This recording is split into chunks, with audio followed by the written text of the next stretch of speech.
Now then, today we are going to be discussing the essentially beginning of World War One in regards to the situations and the tensions that rose up before it, the sparking factor that essentially blew up the proverbial powder keg that was Europe, as well as some of the main issues regarding the war and how it is that it became so different from previous wars. Now, as discussed previously, some of the main keywords involved with the First World War would have to be militarism, imperialism, and the alliance system, as well as nationalism. Now, let's start off with the first one, militarism. Now, in this sense, militarism is essentially the act of slowly building up a larger and larger military force, and essentially the moving of resources and focus onto building those resources. The main person or group that is involved in this would have to be Germany, which at this point was starting to build a larger and larger navy, mostly to compete with Britain. Now, when discussing imperialism, in case you already didn't know, was essentially an act in which larger countries would often grow their territory or influence by subjugating other smaller countries, either by diplomatic or military means. In this case, various countries involved in the war, in fact, almost all of them were in fact imperial countries: France, Britain, Germany, and mainly Austria Hungary. Of course, nationalism is essentially a great love and a great focus on a country, and essentially the act of trying to build up your country further simply because of the fact that it is your country and essentially the act of dedicating your life to it. Now, in this case, nationalism is more in this situation used to kind of describe the way that various groups felt about the war as well as their reasonings as to why they had to join the war. And then finally is the alliance system, arguably one of the most important aspects of the beginning of the First World War. The alliance system was one in which various different countries had made treaties and pacts so that should certain situations arise, those countries would provide backup and support. And in this case, actually declare war. Now, with all of these situations going on, it's important to realize that Europe was in a very, very sensitive position in which, in reality, war could have broken out at any time.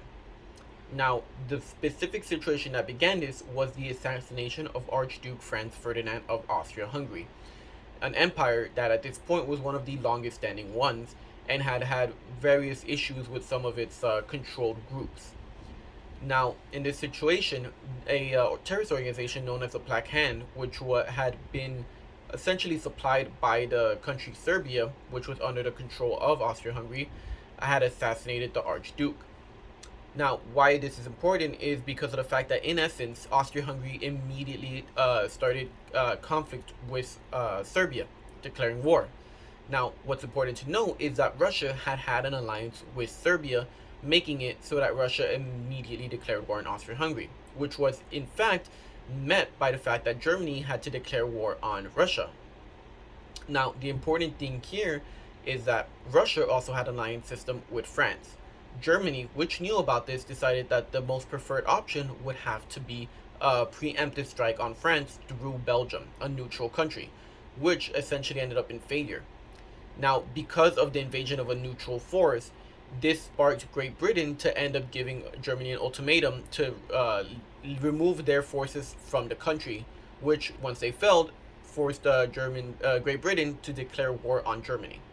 Now, this basically created a situation in which Germany was fighting basically on all fronts.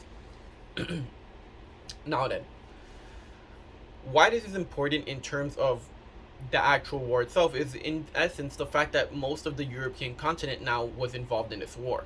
And as I mentioned earlier, imperialism is very important in this for one great reason. The war is known as the First World War, and the reason for this is because of the fact that the fighting was not limited only to Europe. Specifically, there was Africa, which, due to the situation of the scramble for Africa, meant that much of it was under the control of various European powers. Now, what this ended up meaning was that various wars and battles were fought in Africa between different controlled African groups. There was the German colonies versus the French colonies, for instance, which involved the fighting of African colonized peoples fighting in this war for the countries that had colonized them. Now, What really made this war so special, despite the fact that, of course, it involved so many countries and groups, was most likely the fact that it was also so technologically and tactically different than previous wars. Up until this point, most wars were generally fought in a sort of rank and file form, generally with groups fighting face to face in fields. World War One, you ended up involving system known as the trench system, in which groups would end up entrenching themselves into fields or other areas of combat by digging large tunnels. Now, these trenches battles ended up going on for months and even years at a time, and ended up creating some of the deadliest and bloodiest battles in human history, and is also one of the reasons why it's known as the Great War, due to just the extent of fighting, the lengths of fighting, and the amount of casualties that there were. That is all for today.